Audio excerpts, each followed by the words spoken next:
नमस्कार मित्रों, स्वागत है आपका हमारे YouTube चैनल सत्यम शिवम सुंदरम सनातन में।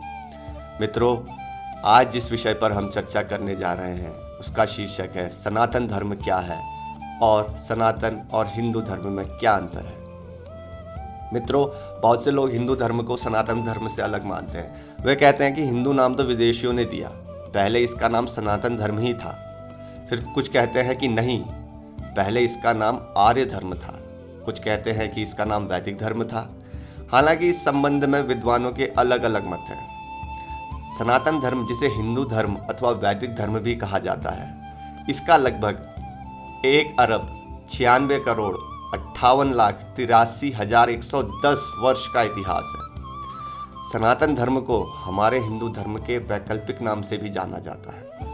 सनातन का अर्थ है शाश्वत या हमेशा बने रहने वाला, अर्थात जिसका ना आदि है और ना अंत। सनातन धर्म मूलतः भारतीय धर्म है जो किसी समय पूरे भारतीय उपमहाद्वीप तक व्याप्त रहा है। विभिन्न कारणों से हुए भारी धर्मांतरण के बाद भी विश्व के इस क्षेत्र की बहुसंख्यक आबादी इसी धर्म में आस्था रखती है। मूल सनातन धर्म का प्रतीक चिन्ह ओम ही है, बल्कि यह सनातन परंपरा का सबसे पवित्र शब्द भी है। ऋग्वेद के अनुसार समस्त देवता और मनुष्य इसी मार्ग से पैदा हुए हैं तथा वृद्धि की है। हे मनुष्यों, आप अपने उत्पन्न होने की आधार रूपा अपनी मां को नष्ट ना करें। सनातन का अर्थ, हम इसकी परिभाषा अक्सर यह कहकर देते हैं, जो पुरातन है सनातन है, बस वही सनातन हो गया। यह पुराना है, यह तो सत्य है, लेकिन इसके साथ यह भी एक विकृत भाव आ जाएगा। जो पुराना है अर्थात वो कभी नया रहा होगा, जो कभी नया था वो कभी बना भी होगा, उसकी शुरुआत भी होगी। एक समय आने पर वो पुराना समाप्त भी हो जाएगा। तो क्या सनातन धर्म भी समाप्त हो जाएगा? अगर हम कहें कि जो पुरातन है वही सनातन है, लेकिन सनातन का अर्थ पुराना नहीं है।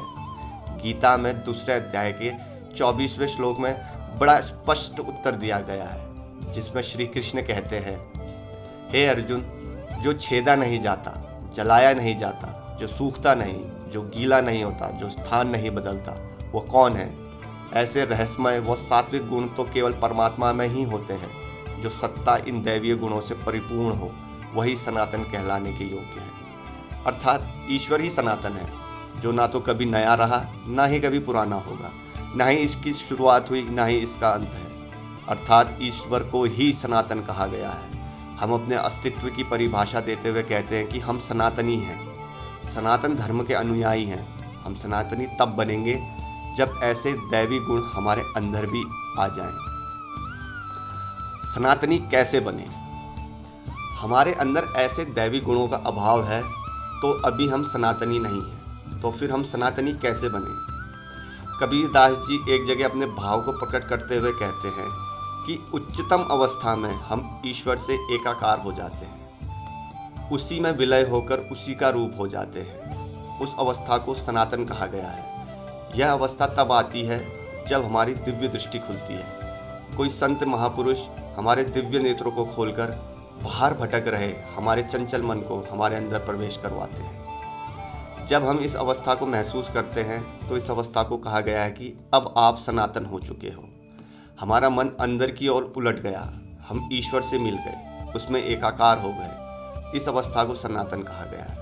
अतः हम केवल कोरे भाषणों से अथवा कोरे वाक्यों से सनातनी ना बने, बल्कि गीता व शास्त्रों के आधार पर हम सनातनी बने। फिर देखिए, हमारा जीवन ही कुछ अलग होगा, उसका आनंद ही कुछ अलग होगा। सनातन और हिंदू धर्म में अंतर। बचपन से ही हम सुनते आ रहे हैं कि हमारा धर्म हिंदू है। जो लोग ये मानते हैं कि उनका धर्म हिंदू है, उन्हें यह जानकर बहुत हैरानी होगी कि दुनिया भर में हिंदू नाम का कोई धर्म है ही नहीं। तो अगर हिंदू कोई धर्म है ही नहीं, तो हिंदू क्या है? क्या हिंदू एक अंधविश्वास है? क्या हिंदू एक अलग धर्म है? क्या हिंदू सनातन धर्म का ही एक और नाम है? तो इसे जानने की कोशिश करते हैं। शायद आपको पता हो कि 5000 साल पहले कुछ सैलानी भारत आए थे। उस समय भारत का क्षेत्र बहुत विस्तृत था। अगर आप मानचित्र में देखें तो ऊपर की तरफ एक पर्वत श्रृंखला है जिसका नाम हिंदू कुश पर्वत है। जैसे हिमालय पर्वत है वैसे ही हिंदू कुश पर्वत भी है। तो जब सैलानी भारत आए तो उनके लिए या तो हिंदू कुश पर्वत के आगे लोग थे या उसके पीछे लोग थे। जैसा कि आपको पता है, भारत में प्राचीन समय से विभिन्नता रही है, मतलब भारत में अलग अलग तरह के धर्म रहे हैं। तब उन सैलानियों को अलग अलग धर्म का नाम देने से अच्छा लगा कि वह उनको एक नाम देते। तब उन्होंने कहा कि हिंदू कुश पर्वत के आगे जितने भी लोग हैं उन सबको हिंदू कहा जाए। तो हिंदू कोई धर्म नहीं है, ना ही हिंदू कोई सनातन धर्म का दूसरा नाम है, ना ही हिंदू कोई अंधविश्वास है, बल्कि हिंदू एक समाज है। तो जो लोग आपको हिंदू मानते हैं उन सब का धर्म सनातन ही है। सनातन धर्म का मूल तत्व। सनातन धर्म के मूल तत्व इस प्रकार है: सत्य, अहिंसा, दया, क्षमा, दान, जप, तप, यम, नियम आदि।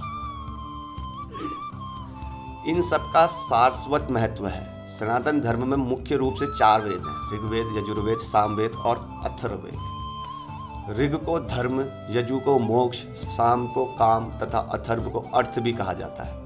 इन्हीं के आधार पर धर्मशास्त्र, अर्थशास्त्र, कामशास्त्र और मोक्ष शास्त्र की रचना की गई। वैदिक या हिंदू धर्म को इसलिए सनातन धर्म कहा जाता है क्योंकि यही एकमात्र धर्म है जो ईश्वर, आत्मा और मोक्ष को तत्व और ध्यान से जानने का मार्ग बताता है। मोक्ष की अवधारणा इसी धर्म की देन है। एक निष्ठता, ध्यान, मौन और तप सहित यम नियम के अभ्यास और जागरण का मोक्ष मार्ग है। अन्य कोई मोक्ष का मार्ग नहीं है। मोक्ष से ही आत्मज्ञान और ईश्वर का ज्ञान होता है। यही सनातन धर्म का सत्य है। धर्म, अर्थ, काम, मोक्ष में मोक्ष अंतिम लक्ष्य है। यम, नियम, अभ्यास और जागरण से ही मोक्ष मार्ग निश्चित होता है। जन्म और मृत्यु मिथ्या है। जगत ब्रह्मपूर्ण है। ब्रह्मा और मोक्ष ही सत्य है। मोक्ष से ही ब्रह्मा हुआ जा सकता है। इसके अलावा स्वयं के अस्तित्व को पूर्ण करने का कोई उपाय नहीं है। ब्रह्मा के प्रति ही समर्पित रहने वाले को ब्राह्मण, ब्रह्मा को जानने वाले को ब्रह्म ऋषि और ब्रह्मा को जानकर ब्रह्ममय हो जाने वाले को ब्रह्मलीन कहते हैं। अस्तो मां सदगमय, तमसो मां ज्योतिर्मगय, मृत्यो मार मृतम गमया। इसका भावार्थ है कि जो लोग उस परम तत्व पर ब्रह्मा परमेश्वर को नहीं जानते हैं वे असत्य में गिरते हैं। असत्य से मृत्यु काल में अनंत अंधकार में पड़ते हैं। उनके जीवन की गाथा भ्रम और भटकाव की ही गाथा सिद्ध होती है। वो कभी अमृतत्व को प्राप्त नहीं होते। मृत्यु आए इससे पहले ही सनातन धर्म के सत्य मार्ग पर आ जाने में ही भलाई है। अन्यथा अनंत योनियों में भटकने के बाद प्रलय काल के अंधकार में पड़े रहना पड़ता है। सनातन धर्म के सत्य को जन्म देने वाले अलग अलग काल में अनेक ऋषि हुए हैं। उक्त ऋषियों को दृष्टा कहा जाता है, अर्थात जिन्होंने सत्य को जैसा देखा वैसा कहा। इसलिए सभी ऋषियों की बातों में एक रूपता है। जो उक्त ऋषियों की बातों को नहीं समझ पाते वही उस पर भेद करते हैं। भेद भाषाओं में होता है, अनुवादकों में होता है, संस्कृतियों में होता है, परंपराओं में होता है, सिद्धांतों में होता है, लेकिन सत्य में नहीं। हिंदू धर्म के अनुसार पुराणों की संख्या। हिंदू धर्म के अनुसार पुराणों की कुल संख्या 18 बताई गई है। इसमें ब्रह्मा, विष्णु और महेश का वर्णन किया गया है। त्रिदेव में प्रत्येक को 6 पुराण समर्पित हैं। इनका संकलन महर्षि वेदव्यास जी ने देववाणी संस्कृत में किया है। वेद कहते हैं कि ईश्वर अजन्मा है, उसे जन्म लेने की आवश्यकता नहीं, उसने कभी जन्म नहीं लिया, वो कभी जन्म नहीं लेगा। ईश्वर तो एक ही है, लेकिन देवी देवता और भगवान अनेक हैं। लेकिन उस एक को छोड़कर उक्त अनेक के आधार पर नियम, पूजा, तीर्थ आदि कर्म कांड को सनातन धर्म का अंग नहीं माना जाता। यही सनातन सत्य है। सत्यम धर्म सनातनम, अर्थात सनातन धर्म का मूल सत्य नासा कर्मणा वाचा के सिद्धांत के अनुसार मनुष्य के मन, वाणी तथा शरीर द्वारा एक जैसे कर्म होने चाहिए। ऐसा हमारे धर्मशास्त्र कहते हैं। मन में कुछ हो, वाणी कुछ कहे और कर्म सर्वथा इनसे भिन्न हो, इसे ही मिथ्या आचरण कहा गया है। श्री गीता जी में लिखा है कि मूढ़ बुद्धि मनुष्य समस्त इंद्रियों को हठपूर्वक ऊपर से रोककर उन इंद्रियों के विषयों का चिंतन करता है। वो मिथ्याचारी अर्थात घमंडी कहा जाता है। केकई ने दशरथ से भगवान श्री राम के वनवास जाने का वर मांगा। वचन से बद्ध जाने के कारण भगवान श्री राम ने अपने पिता के वचन धर्म की रक्षा करने हेतु वन गमन स्वीकार किया। रघुकुल रीत सदा चली आई, प्राण जाए पर वचन न जाए। हमारे धर्मशास्त्रों में वचन धर्म को अत्यधिक महत्व दिया गया है। इसी में धर्म का मर्म एवं शास्त्र मर्यादा के पालन का रहस्य छिपा है। जब स्वयंवर में अर्जुन ने द्रौपदी को प्राप्त किया, वे सब भाइयों सहित जब अपनी माता कुंती के पास पहुंचे, तब भूलवश कुंती के मुख से यह निकल गया कि तुम उपवास स्वरूप जो कुछ भी लाए हो उसे आपस में बांट लो। वास्तव में यह पूर्व जन्म में भगवान शिव द्वारा द्रौपदी को दिए गए वर का परिणाम था। द्रौपदी ने भगवान शिव से सर्वगुण संपन्न पति के लिए 5 बार प्रार्थना की थी। तब भगवान शिव के वरदान के प्रभाव से उसे 5 पति प्राप्त हुए। पांडव सदैव कर्तव्य धर्म का पालन करते थे।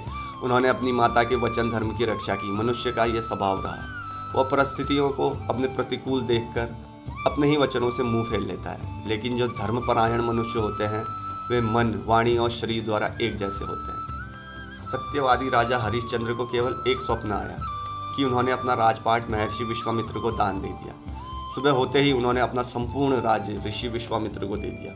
अपने वचनों से मुंह मोड़ लेने पर न केवल मनुष्य की गरिमा एवं प्रतिष्ठा कम होती है, बल्कि उसकी विश्वसनीयता पर भी प्रश्न चिन्ह लग जाता है। उपरोक्त प्रसंगों पर उत्तर पाना आधुनिक समय में किसी के लिए भी संभव नहीं है, लेकिन मनुष्य को इतना प्रयास अवश्य करना चाहिए कि वो अपने वचनों की मर्यादा का मान रखे।